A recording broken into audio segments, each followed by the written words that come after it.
प्रधानमंत्री मोदी ने बुंदेलखंड एक्सप्रेसवे का उद्घाटन किया, मंच से संबोधित किया और उसके बाद हाईवे के किनारे आप देखिए पौधारोपण कर रहे हैं प्रधानमंत्री नरेंद्र मोदी। मुख्यमंत्री योगी आदित्यनाथ भी उनके साथ मौजूद है। तो बुंदेलखंड एक्सप्रेसवे के दोनों तरफ हरियाली रहे, इसका खास ध्यान रखा गया है। आप देख सकते हैं कि बड़ी संख्या में पौधे भी आपको नजर आ रहे हैं और पौधारोपण खुद प्रधानमंत्री मोदी ने भी किया है। सांस्कृतिक कार्यक्रम वहां पर प्रस्तुत किए गए हैं। ये जो रंग, ये जो छटा, कलर्स आप देख रहे हैं, ये दरअसल बुंदेलखंड का वो एक उत्सव है जो उसे भविष्य की एक रंगीन तस्वीर दिखाता है। इस एक्सप्रेसवे के बन जाने से 6 घंटे की दूरी रह जाएगी मात्र चित्रकूट और देश की राजधानी दिल्ली के बीच। लोगों का आना जाना सुगम होगा, यहां टूरिज्म बढ़ेगा। बुंदेलखंड के अंदर जो मशहूर किले हैं, अभी यहां पर पर्यटक आते हैं, लेकिन सुविधाओं और कनेक्टिविटी की कमी के कारण ये टूरिज्म उस पैमाने पर नहीं बढ़ पाया। और भविष्य में टूरिज्म बुंदेलखंड के लिए एक बहुत बड़ी अपॉर्चुनिटी लेकर आ सकता है और उसके लिए जरूरी थी कनेक्टिविटी, जिसे आज पूरा कर दिया गया है। रिकॉर्ड वक्त में मात्र 6 घंटे में चित्रकूट से दिल्ली पहुंचेंगे लोग। अभी 4 लेन का ये बना है पूरा एक्सप्रेसवे, 6 लेन तक इसको एक्सपैंड किया जा सकता है। कुल मिलाकर 7 जिलों को ये जोड़ेगा। 6 घंटे में चित्रकूट से दिल्ली पहुंच पाएंगे। प्रधानमंत्री मोदी ने अपने संबोधन में बड़ी बातें भी कही। लाइव तस्वीर इस वक्त आप देख रहे हैं, ये कैसे बदलते हुए बुंदेलखंड की तस्वीर अभी से प्रदर्शित कर रहा है। भविष्य के लिए विजन क्या है वो साफ नजर आ रहा है। प्रधानमंत्री मोदी ने एक बहुत ही महत्वपूर्ण बात कही, वो ये कि बुंदेलखंड से इरादा मर्यादा वाला मंत्र उन्होंने दिया है। मोदी योगी का ये जो मिशन बुंदेलखंड है, उसमें एक अलग ही तस्वीर बदल देनी है आने वाले कई सालों में बुंदेलखंड की, जिसे पूरा देश देखे।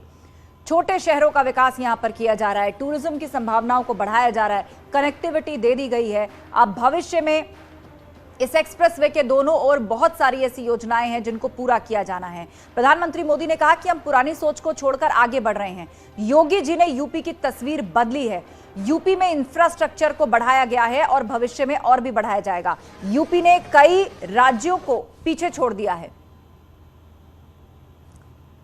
और अब आपको सीधे लिए चलते हैं बुंदेलखंड के एक महत्वपूर्ण जिले हमीरपुर, जहां से हमारे रिपोर्टर उमाशंकर हमारे साथ जुड़ गए हैं। उमाशंकर, प्रधानमंत्री मोदी ने अपने संबोधन में कहा है कि छोटे छोटे शहरों का हम विकास कर रहे हैं। रेवड़ी कल्चर से हमको राजनीति को भी बचाना है, जनता को भी बचाना है। मतलब ये राजनीति में जो मुफ्त के वादे किए जाते हैं, जनता उसमें ना आके अपने भविष्य की सुनहली तस्वीर देख पाए, जिसकी झलक आज बुंदेलखंड एक्सप्रेसवे के माध्यम से प्रस्तुत की गई है। तो हमीरपुर को किस तरह लाभ होगा इस एक्सप्रेसवे के आ जाने से? निश्चित तौर पे यहाँ के बुंदेलखंड एक्सप्रेसवे से यहाँ को बहुत लाभ होगा। मेरी सुबह से लगातार यहाँ के लोगों से बात हो रही है। यहाँ के स्थानीय लोग बहुत खुश नज़र आ रहे हैं। इस एक्सप्रेसवे के माध्यम से जो जनता जो है अभी यहाँ पर एक दूसरे रूट के माध्यम से दिल्ली जाने का सफ़र तय करती थी, वो एक सरल रास्ता होगा कि 296 किलोमीटर का ये एक्सप्रेसवे यहाँ से इटावा एक्सप्रेसवे को जोड़ेगा, जो सीधे दिल्ली जाएगा। अब यहाँ पर मैं जनता से बात करना चाहूँगा और पूछूंगा कि यहाँ की जनता को क्या क्या लाभ मिलेगा, किसानों को क्या लाभ मिलेगा और व्यापारियों को क्या लाभ मिलेगा। अब बुंदेलखंड एक्सप्रेसवे में क्या क्या लाभ मिलने वाला है यहाँ के लोग? किसानों को लाभ तो मिलना है। सबसे पहली बात कम सड़कें हो गई। एक और सौगात अगर दे दें, खूनी सड़क के नाम से प्रसिद्ध है अपना बुंदेलखंड, तो ये डिवाइडर इसमें अगर बन जाए। इस बुंदेलखंड एक्सप्रेसवे से क्या लाभ होगा? पहले ट्रांसपोर्ट का सबसे बड़ा लाभ मिलेगा। ये दूरियाँ कम हो गई आने जाने की। क्या लाभ मिलने वाला है? तो जो मोदी सरकार ने जो ये 200 बिल्कुल, लोगों को काफी उम्मीदें हैं कि बहुत लाभ इस बुंदेलखंड एक्सप्रेसवे से होने जा रहा है और उसके साथ ही मौजूदा समय के लिए उनकी मांगे क्या है वो भी लोग सामने रख रहे हैं। सीधे रुख करेंगे अखिलेश का, चित्रकूट से हमारे साथ जुड़े हुए हैं। चित्रकूट को इस कनेक्टिविटी से क्या हासिल होगा? यहाँ पर किस तरह की संभावनाएं हैं? अपनी पौराणिक संत परंपरा के लिए भी चित्रकूट की एक पहचान रही है, यहाँ के मंदिरों के लिए इसकी पहचान रही है। तो भविष्य में इस रास्ते के बन जाने से कैसे तस्वीर बदलेगी चित्रकूट की? अखिलेश,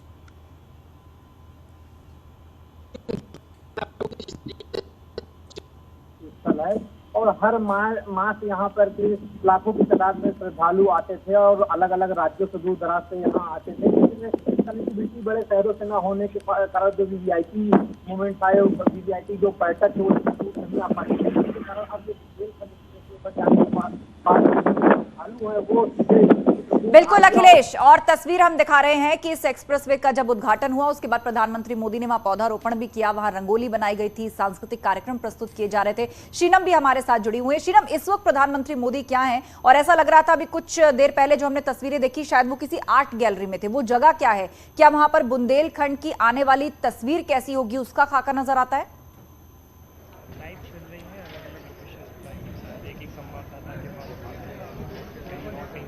जी बिल्कुल आस्था, वही खाका यहाँ पर तैयार किया गया था। एक एग्जीबिशन बनाया गया था जिसके जरिए ये बताया गया था कि ये जो बुंदेलखंड एक्सप्रेसवे है कहाँ कहाँ से होकर गुजरेगा, आगे की क्या प्लानिंग है, आगे किस तरह से इसे रीडेवलप किया जाना है, क्योंकि अभी 4 लेन का इसे बनाया गया है लेकिन कहा जा रहा है कि कंस्ट्रक्शन इस हिसाब से की गई है, स्ट्रक्चर ऐसा है कि 6 लेन का भी इसे किया जा सकता है। तमाम तरह की चीजें इस एग्जीबिशन में थी। यहाँ पर कुछ और हमारे साथ लोग मौजूद हैं जिनसे मैं बात करना चाहूंगी, क्योंकि आधी आबादी क्या सोचती है ये जानना भी बहुत जरूरी है। महिलाओं के लिए आपको किस तरह से लगता है कि ये जो एक्सप्रेस वे निकला है ये एक विकास की नई रफ्तार लाएगा और महिलाओं के लिए नए अवसर पैदा करेगा, चाहे वो रोजगार के क्षेत्र में हो या अन्य क्षेत्र? सबसे खुशी की बात तो ये है कि जिस गांव में कभी तहसीलदार एसडीएम नहीं आते थे, आज उस गांव में देश का प्रधानमंत्री आया। ये हम जैसे युवाओं के लिए सबसे बड़े हर्ष की बात तो ये है। जिस गांव में कभी डीएम सपने में भी नहीं आती थी, आज उस गांव में 4 लेन का जो सपना हम लोगों ने भविष्य में फ्यूचर में छोटे छोटे थे, जब देता और नानी के घर जाने के लिए हम लोगों को ट्रैफिक की जरूरत होती थी, बस की कंस्ट्रक्शन। वाकई कितनी परेशानियां यहाँ लोगों को थी। उन्होंने बताया कि प्रशासनिक अधिकारी तक यहाँ आना पसंद नहीं करते थे। आज तस्वीर बदल रही है तो इसे देखकर उम्मीदें जागती हैं। आप सभी हमारे साथ जुड़े रहेंगे, चर्चा जारी रहेगी। फिलहाल एक छोटा सा ब्रेक, जल्द लौटेंगे।